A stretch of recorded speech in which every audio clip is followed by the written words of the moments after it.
Recent time ಅಲ್ಲಿ Kannada industry ಅವರು ತುಂಬಾನೇ ದೊಡ್ಡ ದೊಡ್ಡ ಎಕ್ಸ್ಪೆರಿಮೆಂಟ್ ಗಳನ್ನ ಮಾಡ್ತಾವ್ರೆ.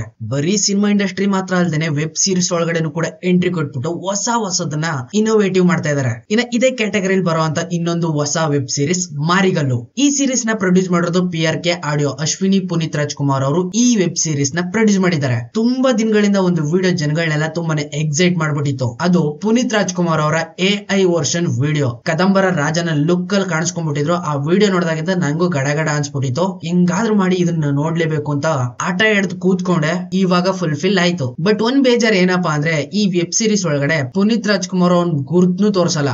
ಅದೊಂದು ಡಿಸಪಾಯಿಂಟ್ಮೆಂಟ್. ಇನ್ನ ದೇವರಾಜ್ ಪೂಜಾರಿ ಅನ್ನೋರು ಈ ವೆಬ್ ಸೀರೀಸ್ ನ ಡೈರೆಕ್ಟ್ ಮಾಡಿದ್ದಾರೆ. ಅವ್ರದೇ ಸ್ಟೋರಿ, ಸ್ಕ್ರೀನ್ ಪ್ಲೇ ಎಲ್ಲ. ಇನ್ನ ಈ ಸೀರೀಸ್ ಒಳಗಡೆ ಕದಂಬರು ಅನ್ನೋ ಒಂದು ಟಾಪಿಕ್ ನ ಎತ್ಕೊಂಡ್ಮೇಲೆ ರೀಸೆಂಟ್ ಟೈಮ್ ಅಲ್ಲಿ ಕಾಂತಾರ ಚಾಪ್ಟರ್ 1 ಅಲ್ಲೂ ಕೂಡ ಕದಂಬರ ಮೇಲೆ ಒಂದು ಟಾಪಿಕ್ ನ ಎತ್ಕೊಂಡು ಅವರು ಸಿನಿಮಾನ ಮಾಡಿದ್ರು. ಇನ್ನ ಕಾಂತಾರ ಸಿನಿಮಾದಲ್ಲಿ ಯಾವ ರೀತಿ ದೈವಾರಾಧನೆ ಮಾಡ್ತಾರೋ ಅದೇ ರೀತಿ ಇಲ್ಲೂ ಕೂಡ ಮಾರಿನ ಆರಾಧನೆ ಮಾಡ್ತಾರೆ. ಜೊತೆಗೆ ಕಾಂತಾರ ಸಿನಿಮಾದಲ್ಲಿ ದೇವ್ರು ಬಂದಾಗ ಆಕ್ಟ್ ಮಾಡ್ತಾರಲ್ಲ ಒಬ್ಬರು ವ್ಯಕ್ತಿ, ಆಕ್ಟರ್ ನವೀನ್ ಬಾಂಡ್ಲೆ, ಇದೇ ಒರಿಜಿನಲ್ ಅವ್ರ ಹೆಸರು. ಅವರು ಕೂಡ ಈ ಸಿನಿಮಾದಲ್ಲಿ ಸೇಮ್ ಎಕ್ಸಾಕ್ಟ್ ಆಗಿ ಕಾಂತಾರ ಸಿನಿಮಾದಲ್ಲಿ ಯಾವ ರೀತಿ ಆಕ್ಟ್ ಮಾಡಿದಾರೋ ದೇವ್ರು ಬಂದಾಗ ಅದೇ ರೀತಿ ಇಲ್ಲೂ ಕೂಡ ಆಕ್ಟ್ ಮಾಡೋರೆ. ಸೇಮ್ ಎಕ್ಸಾಕ್ಟ್ ಕಾಂತಾರದ್ದೇ ಇನ್ನೊಂದ್ ಭಾಗ ಇದು ಅಂತ ಅನ್ಸ್ಬಿಡ್ಬೇಕು. ಆ ಲೆವೆಲ್ ಅಲ್ಲಿ ಟಚ್ ಮಾಡ್ತದೆ ನಿಮ್ನ. ಒಂಚೂರು ಚೇಂಜ್ ಇಲ್ಲ. ಅಲ್ಲಿ ದೇವ್ರು ಬಂದಾಗ ಯಾವ ರೀತಿ ಕುಣಿತಾ ಇರ್ತಾರೋ ಇಲ್ಲೂ ಸೇಮ್ ಎಕ್ಸಾಕ್ಟ್ ಅದೇ ಡ್ಯಾನ್ಸ್. ಸ್ವಲ್ಪ ಚೇಂಜ್ ಮಾಡ್ಬಿಟ್ಟಿದ್ರೆ ಡಿಫ್ರೆಂಟ್ ಆಗಿರ್ತಿತ್ತು. ಅದು ಇದಕ್ಕೂ ಮ್ಯಾಚ್ ಆಗದಿರೋ ತರ ಒಂದ್ ಲೆವೆಲ್ ಗೆ ಡಿಫ್ರೆಂಟ್ ಆಗಿರ್ತಿತ್ತು. ಇನ್ನ ಈ ವೆಬ್ ಸೀರೀಸ್ ಒಳಗಡೆ ಟೋಟಲ್ ಆಗಿ 7 ಎಪಿಸೋಡ್ ಗಳಿದಾವೆ. ಎಲ್ಲ ಬರೀ 15 ನಿಮಿಷ, 20 ನಿಮಿಷ, 30 ನಿಮಿಷ ಈ ತರದ್ದೇನೆ. ಆರಾಮಾಗಿ 3.5 ಗಂಟೆಲಿ ಮುಗಿಸ್ಬಿಡ್ಬೋದು. ಇನ್ನ ಮೈನ್ ಆಗಿ ಇಲ್ಲಿ ಗೋಪಾಲ್ ದೇಶಪಾಂಡೆ, ರಂಗಾಯಣ ರಘು, ಸೂರಜ್, ಪ್ರವೀಣ್, ಪ್ರಶಾಂತ್ ಇವ್ರುಗಳೆಲ್ಲ ಮೈನ್ ಆಗಿ ಲೀಡ್ ಮಾಡಿದ್ದಾರೆ ಈ ವೆಬ್ ಸೀರೀಸ್ ಒಳಗಡೆ. ಗೋಪಾಲ್ ದೇಶಪಾಂಡೆ, ರಂಗಾಯಣ ರಘು ಇವರಿಬ್ರು ಕಾಂಬಿನೇಷನ್ ಅಲ್ಲಿ ಯಾವ್ದಾರ ಒಂದ್ ಸಿನಿಮಾ ಆಯ್ತು ಅಂದ್ರೆ ಯಾವ ಲೆವೆಲ್ ಇರ್ತದೆ ಅಂತ ಶಾಕಾಹಾರಿ ಸಿನಿಮಾದಲ್ಲಿ ನಾವು ನೋಡಿದೀವಿ. ಈಗ ಒಂದ್ ಸರಿ ಕ್ಯಾರೆಕ್ಟರ್ ಒಳಗಡೆ ಇನ್ವಾಲ್ವ್ ಆದ್ರೆ ಚಚ್ಚಿ ಬಿಸಾಕ್ತಾರೆ. ಇಬ್ರು ಸೇರ್ಕೊಂಡು ಉಡೀಸ್ ಆ ಲೆವೆಲ್ ಅಲ್ಲಿ ಇಬ್ರು ಸೇರ್ಕೊಂಡು ಪಾತ್ರದ ಪರಕಾಯ ಪ್ರವೇಶ ಮಾಡ್ತಾರೆ. ಇನ್ನ ಕದಂಬರು ಆಳ್ತಿದಂತ ಆ ಒಂದು ಕೋಟೆ ಈಗಿನ ಜನರೇಷನ್ ಅಲ್ಲಿ ಮುಳುಗೋಗ್ಬಿಟ್ಟಿರ್ತದೆ. ಮಣ್ಣು ಕಸ ಕಡ್ಡಿ ಎಲ್ಲ ತುಂಬಿಕೊಂಡು.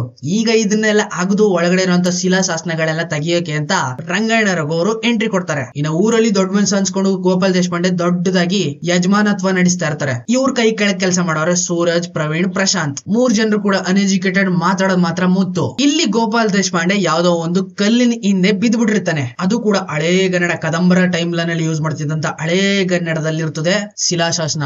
ಅದನ್ನ ಕ್ರ್ಯಾಕ್ ಮಾಡ್ತಾ ಇರ್ತಾರೆ. ಅದ್ರದ್ದು ಇನ್ನೊಂದು ಭಾಗ ಬೇರೆ ಕಡೆ ಇರ್ತದೆ. ಅದು ಕೂಡ ಸಿಕ್ಕದ್ಮೇಲೆ ಎರಡನ್ನು ಸೇರಿಸಿ ಓದಿದ್ಮೇಲೆ ಗೊತ್ತಾಗುತ್ತೆ ಇಲ್ಲಿ ನಿಧಿ ಇದೆ ಅಂತ, ಲಕ್ಷ್ಮಿ ಇದ್ದಾಳೆ ಅಂತ. ಈ ವಿಷಯ ಎಲ್ಲ ಗೊತ್ತಾಗೋದ್ಮೇಲೆ ಈ ಲಕ್ಷ್ಮಿ ಎಲ್ಲಿ ಸಿಗ್ಬೋದು ಅಂತ ಈಗ ರಂಗಾಯಣ ರಘು, ಗೋಪಾಲ್ ದೇಶಪಾಂಡೆ, ಪ್ರವೀಣ, ಸೂರಜ್, ಪ್ರಶಾಂತ್ ಇವ್ರುಗಳೆಲ್ಲ ಸೇರ್ಕೊಂಡು ಅದನ್ನ ಹೊಡಿಬೇಕು ಅಂತ ಪ್ಲಾನ್ ಹಾಕೋತಾರೆ. ಆ ಪ್ಲಾನ್ ನ ನೀಟಾಗಿ ಎಕ್ಸಿಕ್ಯೂಟ್ ಮಾಡಿ ಇನ್ನೇನ್ ಕೈಗೆ ಬಂದಿರೋ ತುತ್ತು ಬಾಯಿಗೆ ಬರ್ಬೇಕು ಅನ್ನೋಷ್ಟ್ರಲ್ಲೇ ಮಾಯ ಅದ್ ಯಾರ್ ಕದ್ರು, ಎಲ್ಲಿಗೋಯ್ತು, ಅದನ್ನ ಯಾವ ರೀತಿ ಎಲ್ಲ ಇವ್ರು ಎಷ್ಟು ಜನ ಸೇರ್ಕೊಂಡು ಪತ್ತೆ ಹಚ್ತಾರೆ.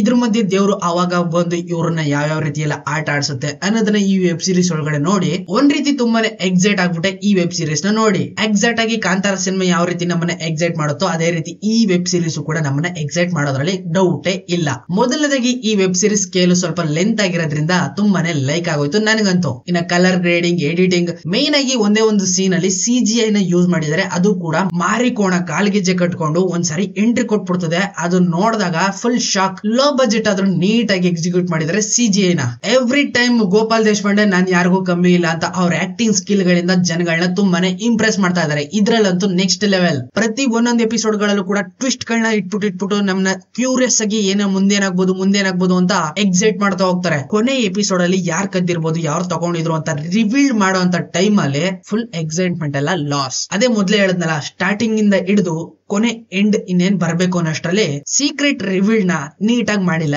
ಇಲ್ಲಿ ನಿಜವಾಗ್ಲೂ ಇವ್ರು ಕದ್ದಿದ್ರ ಈ ತರ ಆಯ್ತಾ ಅಂದ ತಕ್ಷಣನೇ ಫುಲ್ ಎಕ್ಸೈಟ್ಮೆಂಟ್ ಎಲ್ಲ ಲಾಸ್ ಆಗೋಯ್ತು ನನಗಂತೂ. ಕೊನೆಯಲ್ಲಿರುವಂತ ಸೀಕ್ರೆಟ್ ಅನ್ನು ಸ್ವಲ್ಪ ಟಫ್ ಆಗಿ ಮಿರಾಕಲ್ ಆಗಿ ತೋರಿಸಿದ್ರೆ, ಬೇರೆ ರೀತಿ ಸ್ಟೋರಿ ಬರ್ದು ಎಕ್ಸಿಕ್ಯೂಟ್ ಮಾಡಿದಿದ್ರೆ ನೆಕ್ಸ್ಟ್ ಲೆವೆಲ್ ಇರ್ತಿತ್ತು ವೆಬ್ ಸೀರೀಸ್. ಅದೇನೆ ಈ ವೆಬ್ ಸೀರೀಸ್ ಅಲ್ಲಿ ದೇವ್ರು ಬಂದಾಗ ನವೀನ್ ಅವರು ದೇವ್ರು ಬಂದಾಗ ಆಕ್ಟ್ ಮಾಡ್ತಾರಲ್ಲ ಅದೊಂದ್ ಸೀನು, ಮತ್ತೆ ಕೊನೆ ಕ್ಲೈಮ್ಯಾಕ್ಸ್ ಅಲ್ಲಿ ಇರುವಂತ ಸೀಕ್ರೆಟ್, ಇವೆರಡನ್ನು ಕೂಡ ಸ್ವಲ್ಪ ಚೇಂಜ್ ಮಾಡಿದಿದ್ರೆ ನೆಕ್ಸ್ಟ್ ಲೆವೆಲ್ ಇರ್ತಿತ್ತು ಈ ವೆಬ್ ಸೀರೀಸ್. ಇನ್ ಮಿಕ್ಕಿದ್ದೆಲ್ಲ ಮಾಸ್ಟರ್ ಪೀಸ್, ಮಾತಾಡಂಗೆ ಇಲ್ಲ.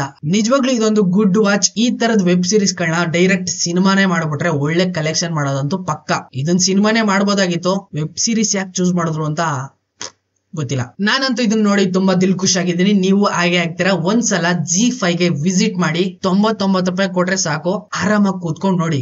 3.5 ಗಂಟೆಲಿ ಮುಗಿಸ್ಬಿಡ್ಬೋದು. ಸಿಗ್ತೀನಿ ಮುಂದಿನ ನೋಡಿದಲ್ಲಿ. ಅಲ್ಲಿವರೆಗೂ ಕೀಪ್ ವಾಚಿಂಗ್. ಬಾಯ್ ಬಾಯ್.